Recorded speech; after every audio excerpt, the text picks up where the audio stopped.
Just going to give a minute or two to let people come into the room.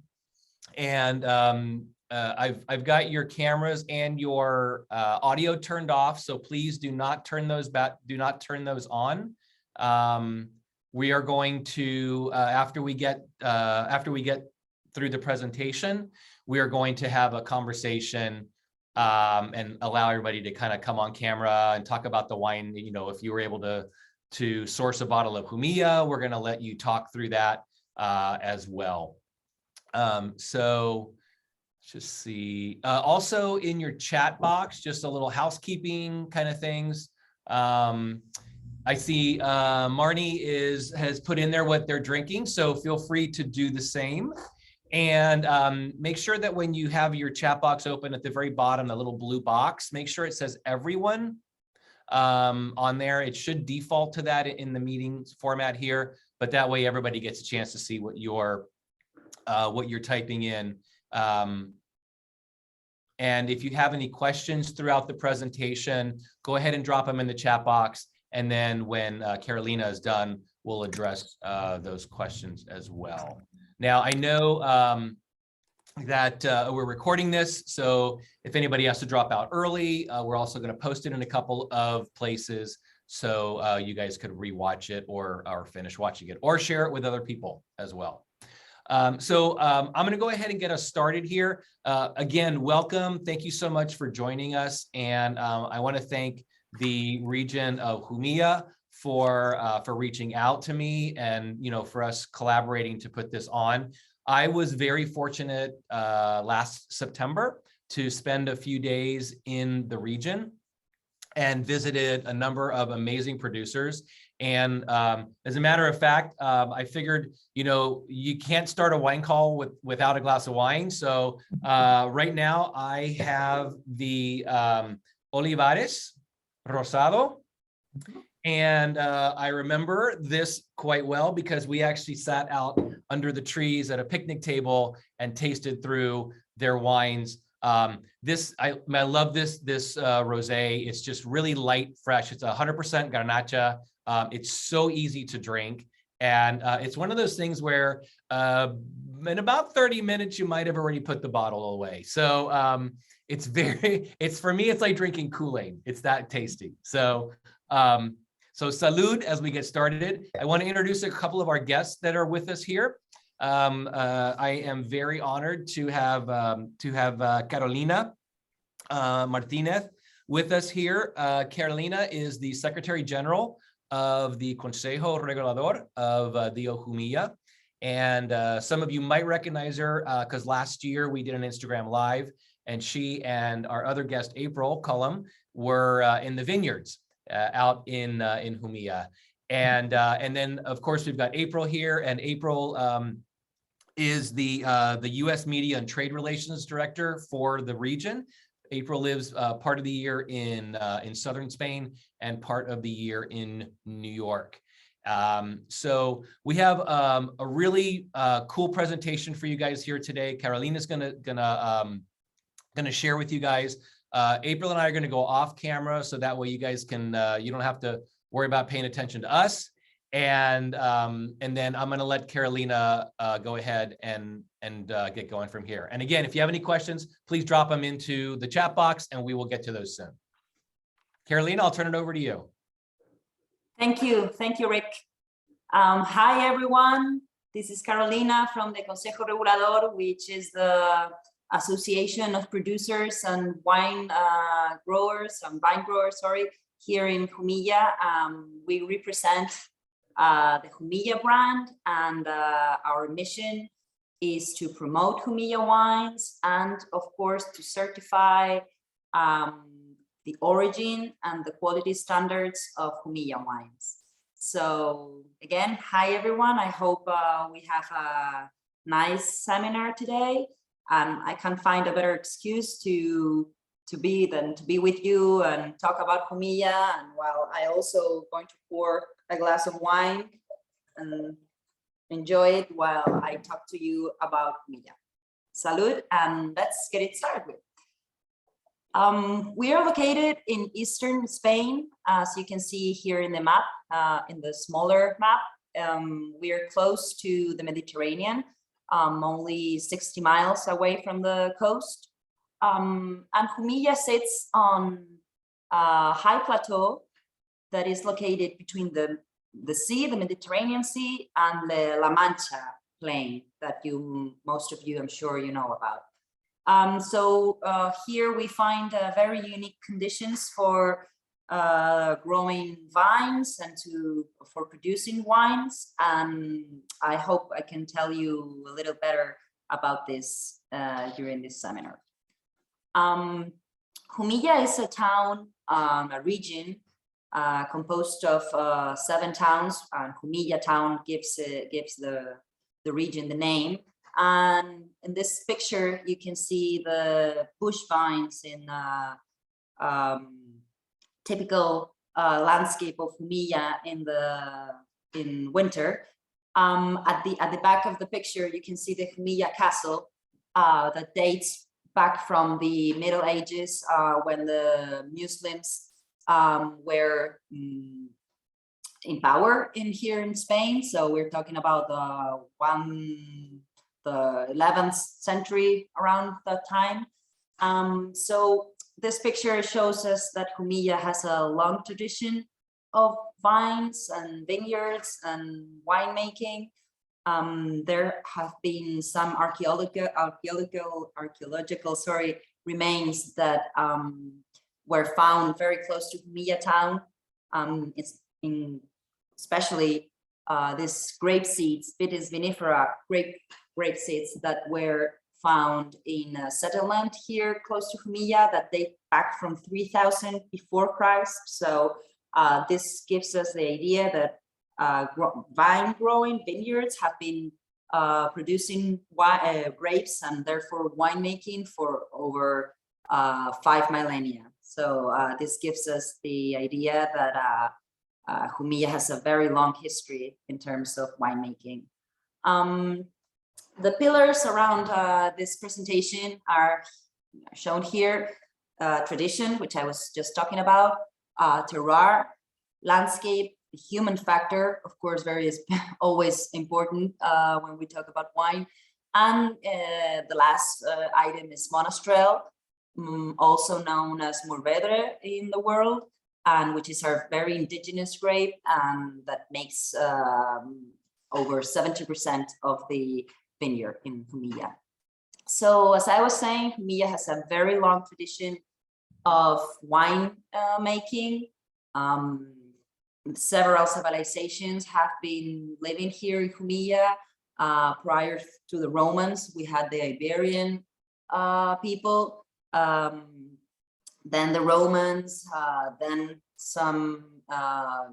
several centuries of Muslim domination. And as I say, winemaking was always present, but it was not only until the early 20th century when the winemaking kind of became an industry here in the region. Before, every household used to produce their wines. They had this little land for vines and wine producing. But then it was, as I say, 100 years ago almost, when there was this boom in the wine industry caused by the phylloxera plague. As you know, this horrible plague devastated the European vineyard 100 years ago.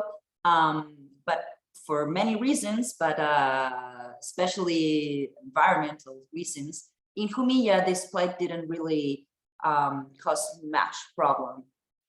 Some say that this is mostly because of the type of soils we have here, with a lot of sand in the valleys and very calcareous on the foothill. This type of soils didn't go well with phylloxera, so it couldn't spread out very well around. So this happened. This meant that the vineyard in Jumilla remained almost intact, while the rest of the continent was having to pull out their vines. So this caused that the wine making techniques became more specialized for exports, exporting to France, to the north of Spain. We have Alicante port that is, as I say, like 60 miles away. So wines were exported from this port all around the world. And this was really the boom of the wine industry here in Jumilla. It was mostly, of course, bulk wine with high graduation, with very high alcohol content, because this was also something that was demanded by the clients around the world, so they could mix it with their lower alcohol and very clear color wines. And then in the 60s, the Jumilla was officially recognized as a protected designation of origin, DO or PDO, as we know it here in Europe. And the Consejo Regulador, the Regulatory Council, was created, making Jumilla one of the oldest designation DOs, in Spain and in Europe. This also promoted quality certification and quality standards in the region, and for the past 25 years or so, the winemaking has really transitioned into very high quality standards, and bulk wine is no longer under the Jumilla brand, and it's all has shifted to bottled wines. This is a little summary about our history, about the tradition here in Jumilla. But let's talk about climate and soils and vines and the human factor, what we know as terroir, right? Climate is one of the important pillars when we talk about terroir, as you know, and the climate here in Jumilla is clearly very unique and very, it's really distinct compared to our neighbors of La Mancha or the coastal wines of Alicante. Here we have a very semi-arid continental climate with some influence of the Mediterranean and some influence of La Mancha plain. But as I say, it's very arid. There's a really scarce rainfall under 12 inches per year. The temperature can reach really high temperatures in the summer, but it can be very cold as well in the winters. Actually, 2 weeks ago, we were already in spring, and it snowed here in Jumilla. So it's not the typical thing to have it snow in April, but it's not uncommon as well to have frosts and perhaps some snow here. So our climate, as I say, it's very unique, and it affects directly how the vineyard is managed and how the wines result, for sure. It's a very sunny area, part of Spain. Here the sun is very generous with us. We have over 3,000 hours of sunshine per year, which also have a direct effect on the vineyard and, of course, in the wines we produce here in Jumilla. Apart from climate, one of the other pillars when we talk about terroir is the soil. The soil is where everything starts, in my opinion. The soil is where the roots reach for the nutrients, where the roots reach for the water reserves, and the soil is especially important in a region such as Jumilla, where most of the vineyard is managed without irrigation, is dry farmed, and the quality of the soil and the characteristics of the soil are very important for understanding how the vineyard is managed. It's mostly calcareous. It's limestone material that comes from the mountains that surround the area, with this very usual stony, limey crust. that you can see in this picture in front of us. This crust are the effects of the mountains surrounding us. That is, well, the stones are formed when they fall from the mountain, and they cover some of the vineyards at the foothills. And this helps water retention and acts like a sort of mulching.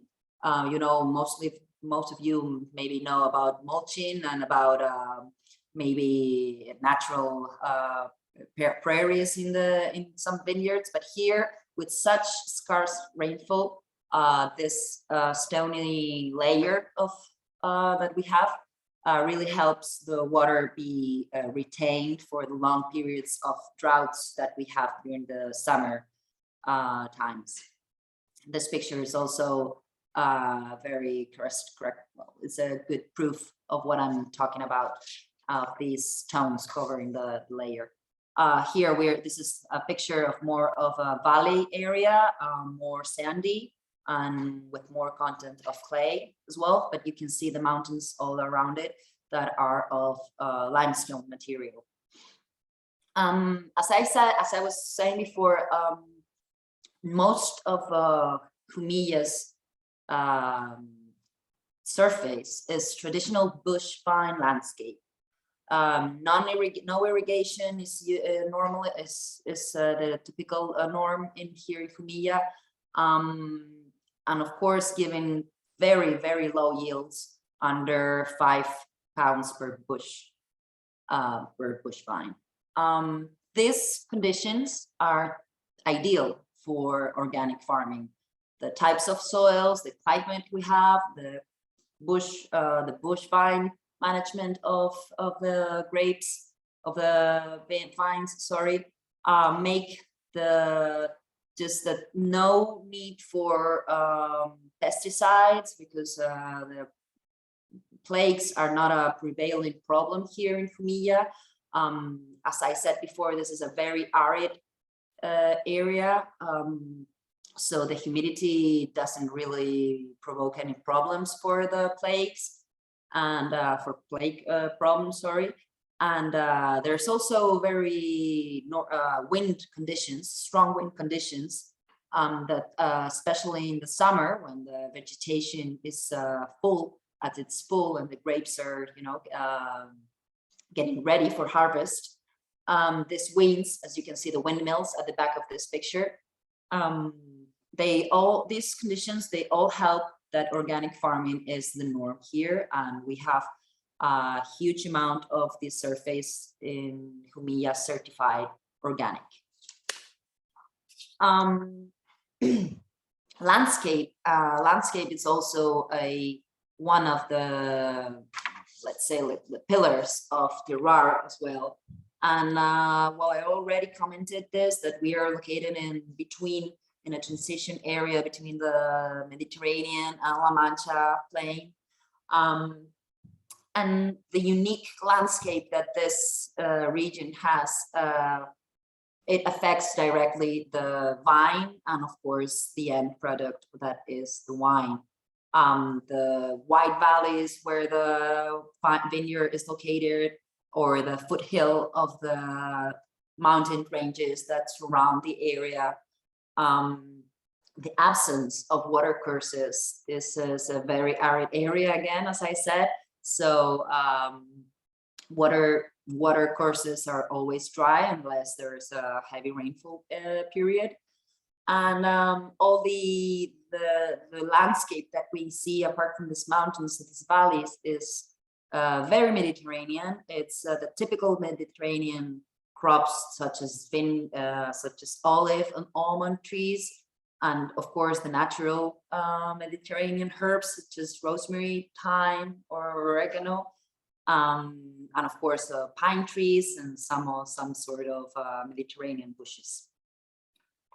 This is also something that then we will share, we will taste in the wines that we're going to try. And one of the last factors in terroir is the human factor. that because this is actually, at the end of the day, this is agriculture.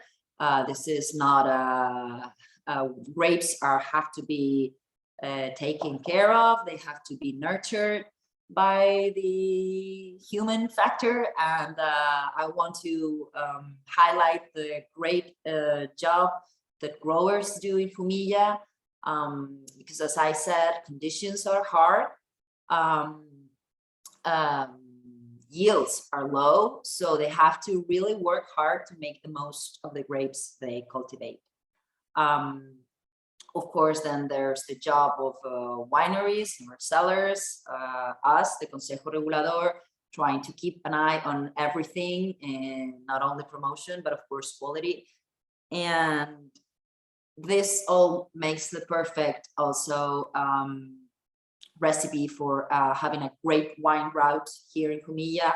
Wine tourism is huge. I know that in the US it's also huge, but here in Jumilla we have a very long tradition with the wine route.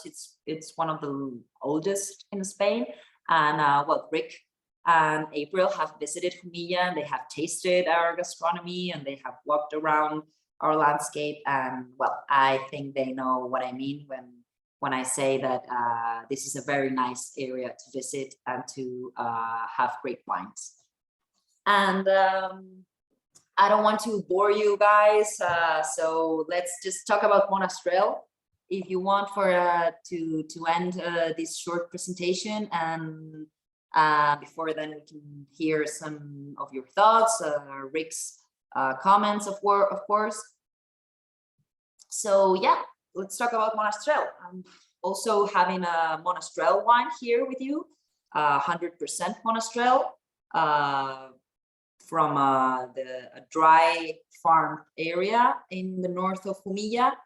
Monastrell is perfectly adapted to the weather climate conditions we have here in Jumilla, to the soils, and it's indigenous from Jumilla, actually. Monastrell is also known in the world as Mourvedre and Mataro, but it's funny that it's known elsewhere by its French name, when it's actually from Spanish origin, not only Jumilla, but all this southeastern part of Spain. But yeah, we can really be proud of the fact that almost 1/4 of the Monastrell or Mourvedre in the world is located here in our region, and well, that's something that we have to exploit in a way, because Monastrell is great for winemaking, not only for reds, for also we make very nice rosés. And as I said, it's a variety that is so well adapted to Jumilla's terroir that most of the Monastrell we find here is organically certified. So then the wine is organically also certified.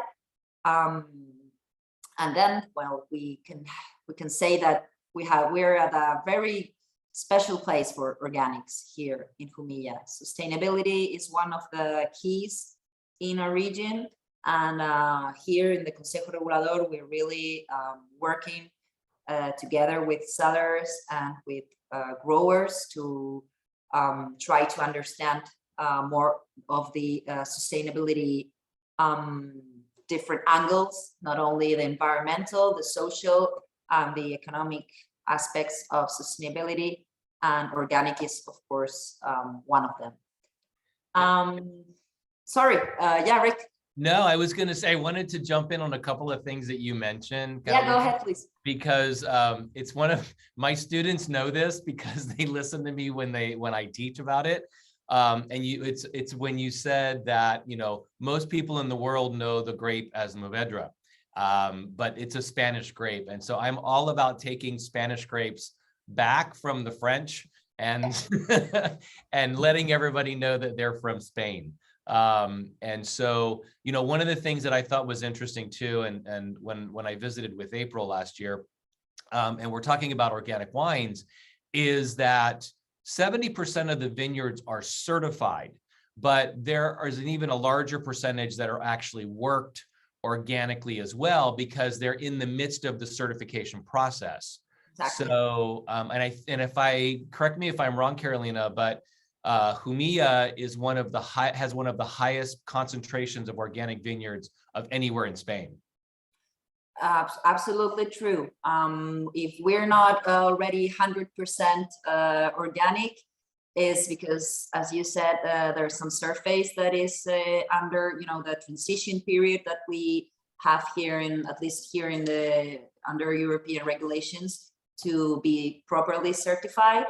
But the actual management of these vineyards is in the practice is organic. I mean, here, as I said, we don't have big problems with plagues, so their vines are not sprayed. No inorganic fertilizers is used. Is mostly manure from the sheep and the goats that are very abundant here, as you know, by our very nice cheeses, don't you? And yep. And yeah, as I said, the semi-arid conditions are perfect for this organic farming, being certified or not, but it's truly one of the best regions in the world, I might say, to do organic farming. Yeah, and so I wanted to address a couple. I'm going to have a couple questions in the chat box that I'm going to grab in just a sec. But I wanted to, one of the things that I really wanted us to understand today is the diversity of the region of Jumilla. And so Carolina has already talked about Monastrell, and I think that's a perfect opportunity for me to show you two 100% Monastrell wines. So the first is, and unfortunately we were supposed to have a winemaker on with us today, and unfortunately he couldn't join us. But this is his wine. This is the Romeo Selección from Bodega Salceño. And this was one of the vineyards we actually tasted out in the vineyard at sunset. And the vineyard that's behind in April's picture behind her. And just absolutely, I mean, I love the expression of Monastrell, that here you've got, and I'm gonna contrast this with another 100% Monastrell next. But this one has some oak treatment on it, has some French oak, and you definitely get like the bigger, you get a little bit of the vanilla notes, you get some of these notes of chocolate and red, really big fruit. To contrast that is another vineyard that another producer that we visited, and that would be Viña Elena. And this is the Paraje Las Chozas, and this is from the northern part of Jumilla, if I remember correctly, and a much lighter style. It's fermented in stainless steel, but also has some oak aging, but it's in Fudra. So it's in the 5,000 liter Fudras, which is becoming much more popular in Spain as well. But this is a little it's also actually a comeback, Rick, the Fudra movement. It's funny how sometimes you have to look back at what our ancestors used to do to realize that they were doing the right thing. And this is the case of Fudres, or larger oak vats here in Spain, and especially for Mediterranean wines, that really, I think they really work well in bigger containers. So. Yeah, no, I completely agree. And that's what's been really fun to see, the return to tradition. And it's one of the things, when Carolina talked at the beginning about the bulk movement, that's what, the region kind of became stigmatized by being a bulk region. And over the last few decades, this change has been massive. And, a lot of the wineries that we visited, for example, one that comes to my mind is Terron, and how, it's two brothers who are working in the winery now, and they're going back to like their grandfather's time and going back to tradition. So, this is what's fun about, these types of wines. Now, this is 100% Monastrell. I want to grab a couple questions from the chat box, Carolina. One, I just want to address, we've already answered it, but it was about phylloxera, and it's because the sandy soils in the region, phylloxera cannot live in the sand. And so, some of the largest concentration of pre-phylloxeric vines are actually located in this area. But somebody wanted to know, when we're talking about organics, what about biodynamics? Do you see a movement for some producers that have kind of taken that next step and doing biodynamic? Maybe they're doing it but not certified, or is there a process, or is there a trend for that as well? Yes, yes, Rick. There are some particular cases I can think about of growers and wineries working under the biodynamic certification. Others just maybe grab some of the ideas or the techniques or the biodynamic movement. But I also want to point out that because this is something that really, it was also very interesting for me, and I talked about this with several producers. And what I find very interesting is when they adapt some of the concepts of biodynamics to our region, because you have to have in your mind that biodynamics were created or sort of developed in Northern Europe, which a huge difference of climate, of soils, of farming techniques. So I find it very interesting when producers here adapt these ideas to the reality of the area. For example, here, just to make a point, cows, the cow horn that is used to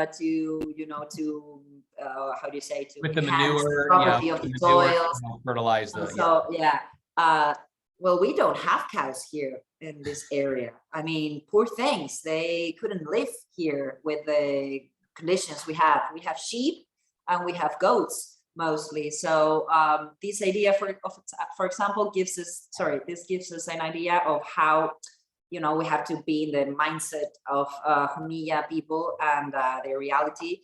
And also some of these biodynamic aspects are actually were something that our ancestors used to do. They didn't call it biodynamics, but the influence of the moon, for example, for pruning, for harvesting, they all knew about this in their way. So as I said before, it's funny that we're going back to what our ancestors used to do in many ways, which is beautiful, I think, to really take advantage of all that knowledge and experience they had. I completely agree. So what I'm going to do now is I want to introduce April, and in the meantime, I'm going to put some info up on the screen. I just want you guys to know I'm going to send out a follow-up email with the link for the video, as well as a list of producers and a lot of information where you guys can do some more research and follow up and learn even more. But I'll put this up on here, and it's kind of the perfect opportunity because April is the U.S. Media and Trade Relations rep for the region, and I visited with April in September of last year. So I know, April, you really wanted to share some of your thoughts as well, now working with the region. Mm-hmm. This is something I wanted to point out. I wanted to get across as to, like, depending on who we're addressing right now. I like to say, let's ask the question as to why Jumilla should be on your radar. And I think an important here is that if you're in the trade, with the trade, I get different questions. From the media, I get different questions. But this one is something that I think it should be on your radar regardless. We can start with the 5 Ps in marketing. And you talk about the product itself, the profile of the wines are very much in line with, at least from the US market. It matches that. The price points are amazing for the price quality that you get. They are amazing. And these are not bulk wines as we're referencing to. These are just high quality wines. The packaging is something that I think is really, really key when it comes to the export markets. Packaging is really key, because everything we say is like, you see the pretty package, and then it's like, oh, I like this one. I used to be the buyer at a couple of wine shops in New York City. And when it was a slow day, I'd ask people like, well, why did you pick that packaging? They said, oh, that was a nice one. That's the nicest one. It was in my price range. It was the nicest one. It's like, it works. So the fourth P, I would say, is placement, right? If you did your marketing studies, placement, these brave wineries have been exporting to the United States and around the world for a very, very long time, and they've made their way into the market. So you can pretty much easily find a wine from Jumilla, thanks to the distribution network that's opened up, but also the people factor. These are all family-run wineries. These are the people behind it. If you ever get a chance to go to the region and visit the wineries, it's a wonderful experience. And I really see that you could tell the people are involved and they're taking care of this wine and making it the best possible that they can, to be proud of it and to perhaps maybe make their grandparents proud, as we're talking about. I have I bought a from Jumilla. I'm going to talk about packaging. Look at this. That's cool. That one's cool. Can you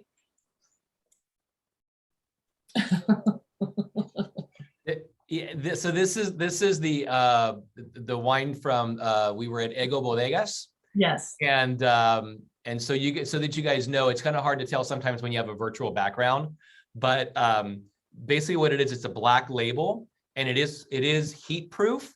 And what happens is it's actually the Ouija board. When you heat it up, it's actually the Ouija board that comes behind the label. And so the Louise wants to know, does it come with a torch? I believe it does if you buy it in Spain. I don't even think it's available in the US yet. No. But interesting that getting through TTB is a little tough.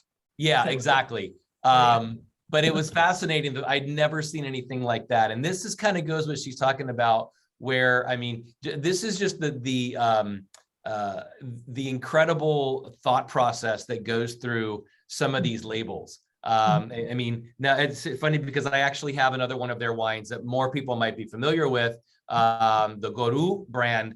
And, you know, when April's talking about labels, what's really fascinating about labels is that, like, a lot of labels have stories behind them. And this one does. They have a whole line of wines from Goru. And it's basically, this was a guy that lived in the middle of in a little tiny house in the middle of a field and didn't he have a bunch of wives or something? I don't remember, but he was crazy. And that's why, like, you can see the picture of the guy, like he was like crazy guy. And so, you know, this particular wine, this is kind of what, you know, one of the things I want to kind of transition to is that Monastrell is best here. This is the best expression of Monastrell that you will find generally anywhere in the world, okay? But the region does other things too. It's not just 100% Monastrell. There are rosé wines that you saw I had at the beginning. There are white wines. There's sweet wines, which you will see if you follow my Instagram, you'll see it later, because I'm going to show some of those over the course of the next couple of weeks. But it's blends, and there's a lot of other grapes that are grown in the region. And so, for example, the Goru that I have here, it is a blend of Monastrell, Syrah, and Petit Verdot. There's a wine here from a producer called Carchello, which, I mean, this was one of the first wines from Jumilla, not this particular one, but the Carchello. They have the upside down glass with the black and white stripes on the label. This one actually is a blend of Monastrell, Syrah, and Tempranillo. And so you start to get some of this variety of profiles. It's not, I mean, it's not at all a one note region. You know, there are some regions around the world that tend to be a little bit more like that. Jumilla is not like that. April, I didn't mean to jump in on you, but you you gave me the opportunity to actually talk about something that I thought was important. So I'm gonna let you go ahead and finish.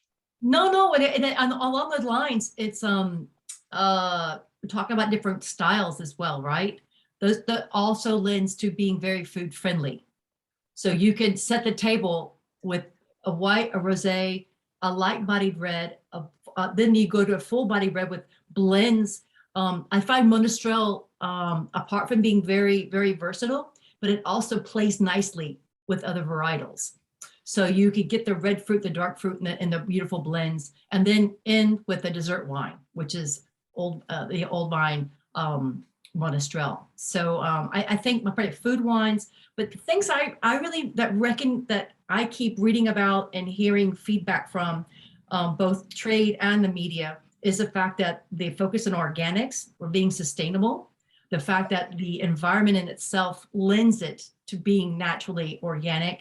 And then another thing, they call it the PA Franco, which we haven't mentioned the PA Franco, but it's the original rootstock. How many regions and how many vineyards do you know of that are original rootstock? That's a jewel, because these old vines, instead of saying one young vine can produce, say, 12 to 14 clusters in a vine, whereas an old vine produces maybe 4.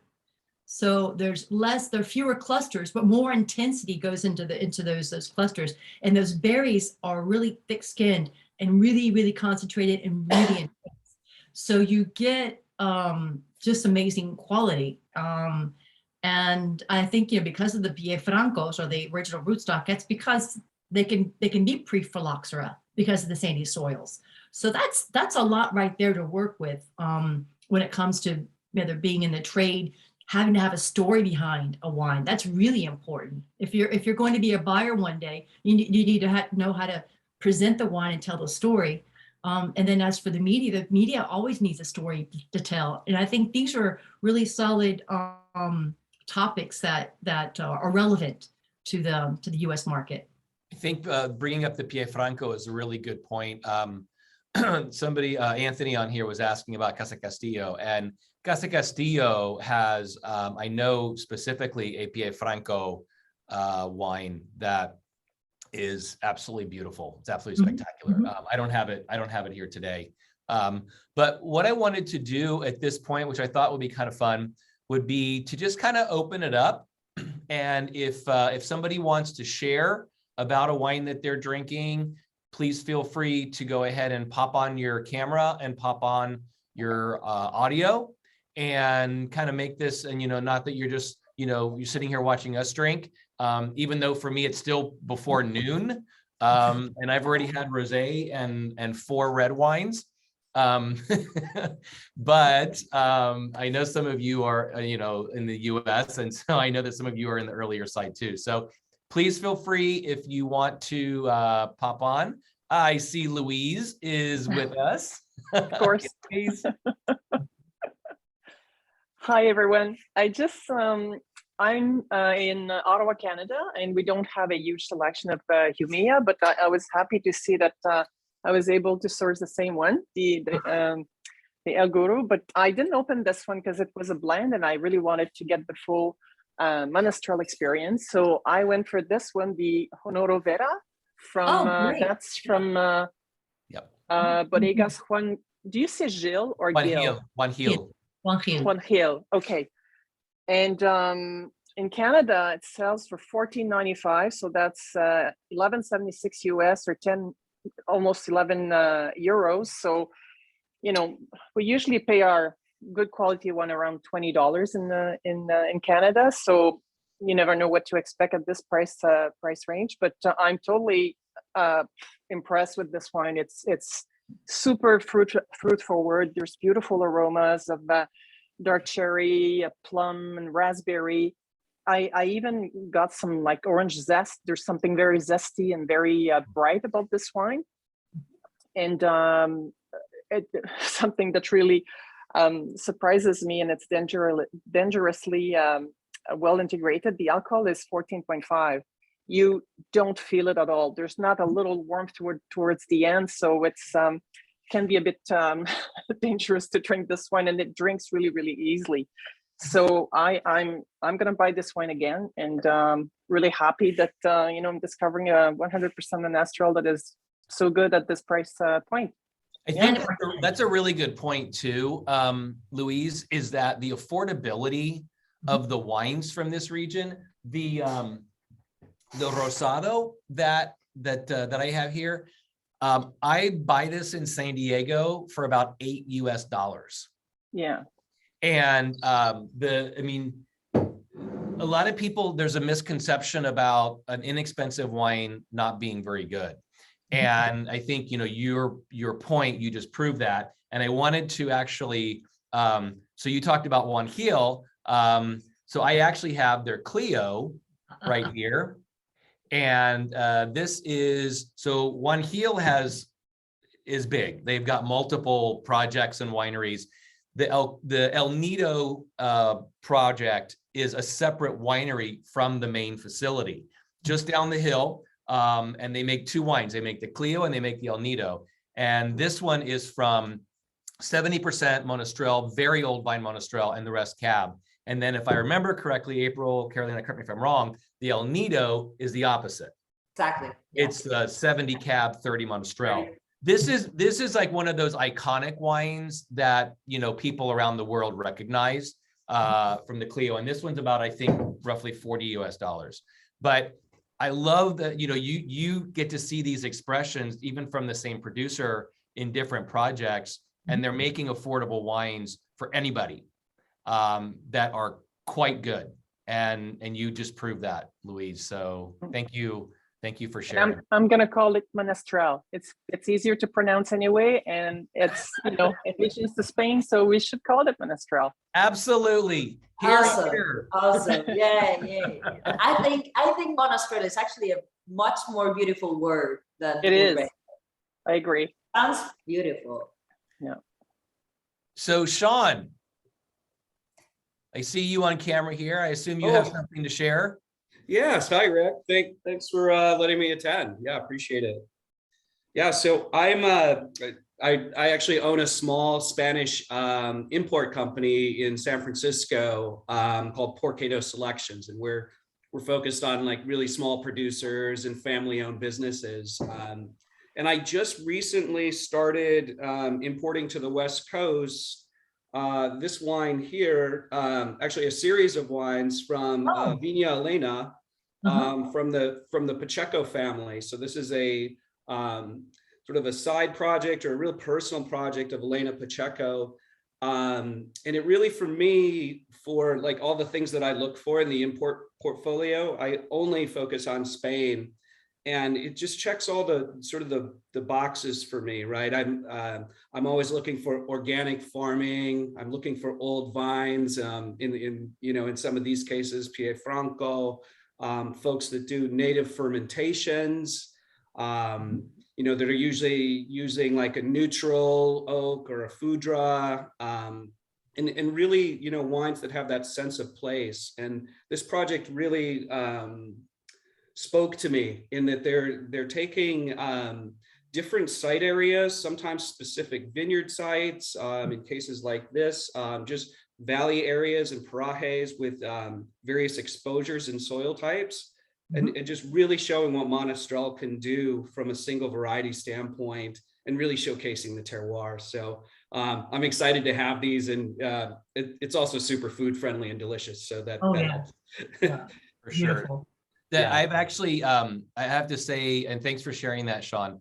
I met Elena about 10 years ago and spent time walking through her vineyards, and the pictures that you saw when we were going through the presentation with Carolina, with these rocks, it's just amazing. You're trying to find your balance walking through these vineyards, and they really, truly, when you think about it, the bush vine is the perfect. It's even though they do trellising in the region, it's way less common than the bush vines, partly because the vines are so old that trellising wasn't even really in place at that point, but partly because the cover, the way that the leaves overlay the grapes, it helps protect them from this heat, this 3,000 3,000 hours of sunshine that Carolina was talking about. So it does, the fruit does tend to be ripe in a lot of ways, but there are some just wonderful expressions. Carolina, I have a question from someone here, or April. So David's asking is the often low price level a challenge for Jumilla, a reputation in the UK market for cheap and cheerful?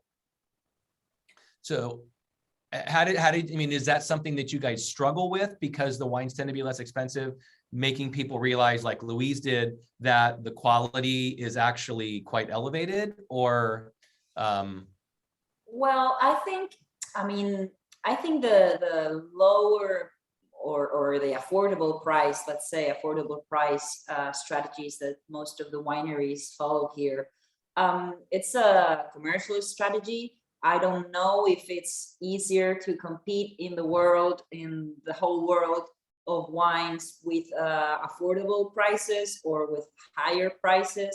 I mean, I think that the asset that Jumilla wines have is the quality. I mean, they might feel cheap for some, but as Sean or Louise said, when they try it, really are sure of the quality they're trying.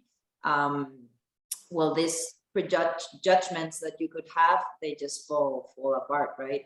And it also depends on the seller. You mentioned the Juan Hill, two different brands, Honoro Vera and Clio. They're focused on different clients, I guess. Casa Castillo, as you said, you have the Pie Franco wine, which is here in Spain over 70 euro. In the US, probably over $100, right?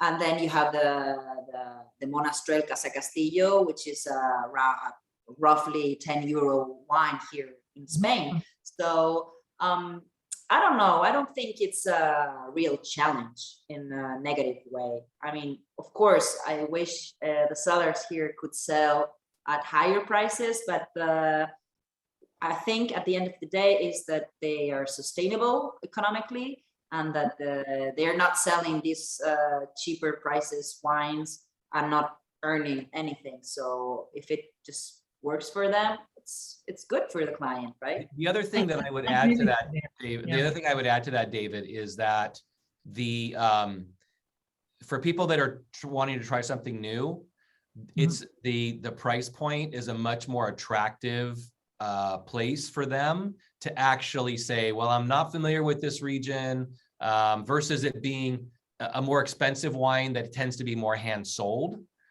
It definitely gives the ability for people to say, hey, well, I mean, for 10 or 15, pounds or bucks or whatever, I'll give it a try, you know?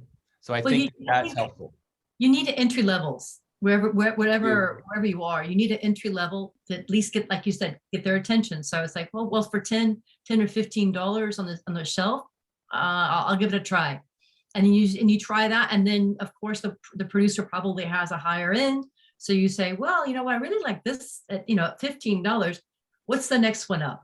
And you go up, but you do that by gaining their trust. It's like, oh, okay, it's consistent quality. I'll spend $35 this weekend on the higher end, and it won't disappoint. So I think that's another important thing. I don't think Jumilla has to worry about being known as just good, cheap, and cheerful wine. Yeah. I think Australia had a huge problem with that, because the only thing they ever exported was cheap, and they did it for maybe too long. Whereas here you've got maybe 3 scales to work with. I think that middle tier is really important too, at least in the US market, where to get those by the glass placements, right? In that sort of sweet spot for BTG really helps with a lot of exposure for the wines as well. And they just fit in there so nicely. Yeah, great. I mean, for by the glass, it's Jumilla can be a great concept, like by the glass, because it is that it's like, oh, it's very cheerful. I mean, it's satisfying for the price quality, and so there's room for the restaurant, the bar, to make money. Yeah, exactly. And keep their customers happy. Yeah, that's great. Hey, Kate, how are you? Hi, everyone. Thanks so much for the presentation today. I actually lived in Jumilla a few years ago. And so when I saw this presentation today, I was like, oh, I have to join. It has a little soft spot in my heart. So just I want to comment one thing. I'm also drinking the Altos de Olla today. But one of the things that I have realized about wines from Jumilla is just the breadth of, I guess, tastes and flavor profiles. Like this particular one I find to be quite light, where when I think back on some of the Jumilla wines that I drank when I was living in Spain, in my mind, I always thought them to be much more full-bodied. So it's interesting to see the selection of Jumilla wines that we can find here in the US as compared to the ones that I remember drinking there. Yeah, and I think that's a great point too, Kate, because I think you see this progression, and this is happening in places all over Spain. And so you see this move away from the over-extracted, monstrous wines, and not that those don't have a place, because there are people that like those, there are. But to your point is you start to see these lighter and fresher expressions of regions, and in my opinion tend to be more pure. It's funny that you mentioned the lighter style, because I have to show you the last wine that I had today is called Infeltrado. And look at this bottle, okay? So it's so funky when I first saw this, but it's basically designed like a decanter, and this is an unfiltered wine. So when you pour it, you basically are you've got any sediment or anything that would actually fall into this part, from when you're pouring. So I thought that was pretty cool. And this is another one of those lighter styles. Now this one, interestingly enough, it is lighter. It's mostly Syrah, with some Monastrell and some Garnacha Tintorera, which is Alicante Boucher. But again, this just goes back to this diversity, and and you're talking about these lighter styles, and April was talking about how you can put a Jumilla wine at every course of the meal. And I think that's a really important thing. Unfortunately, one of the wines that I wanted to show you didn't make it today, but you'll see later. It's from Luzon. It's from Bodegas Luzon, and it's a Blanco. It's a Sauvignon Blanc from there. So you've got all of these amazing expressions of different styles from the region.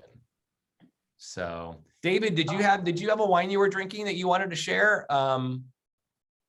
I didn't know if you were drinking. Yeah, well, I've just put it in the chat actually, because it makes that point that my producer, for example, Bodega BSI, are a big producer at every price point, and I'm enjoying their Jimena Finca La Cabra, which is a Pia Franco wine, 2016. Excellent. Still got about another 10 or 15 years of life left in it. So I've Coravanned it, so I'll test whether Coravan will last 10 or 15 years, perhaps. I don't know, but it makes that point that Jumilla is capable of making wines at a very high level of very high quality, but it's difficult, I think, sometimes to break through that barrier in consumers' minds that a wine from Jumilla is of a certain type and is perhaps overpriced beyond that. So it's getting people to enjoy the wines initially and then trade up, I guess.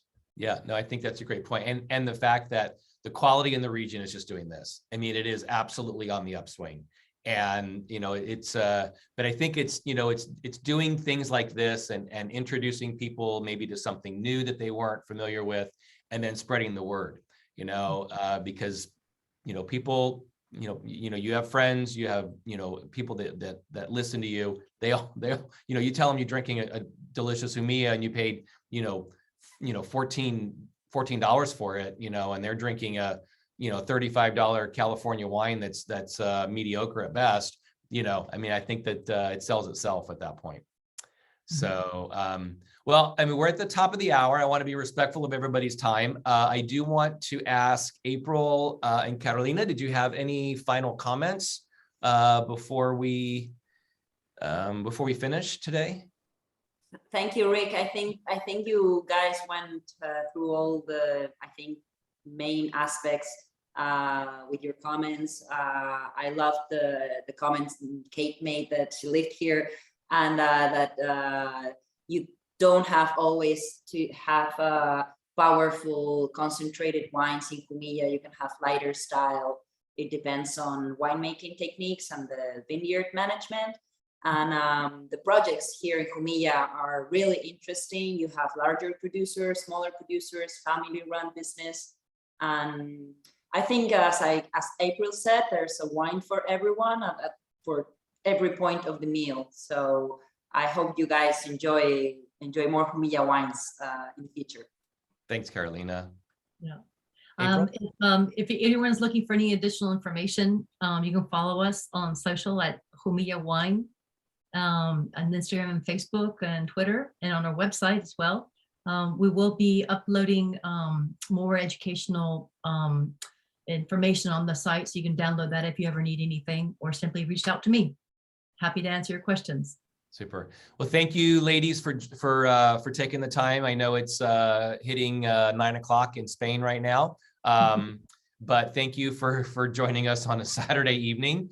Those of us and everybody else, thank you for joining. Please, again, if you have any questions, don't hesitate to reach out via social media that April just mentioned. And drink more Jumilla. Salud. Salud. Thank you, guys. Bye.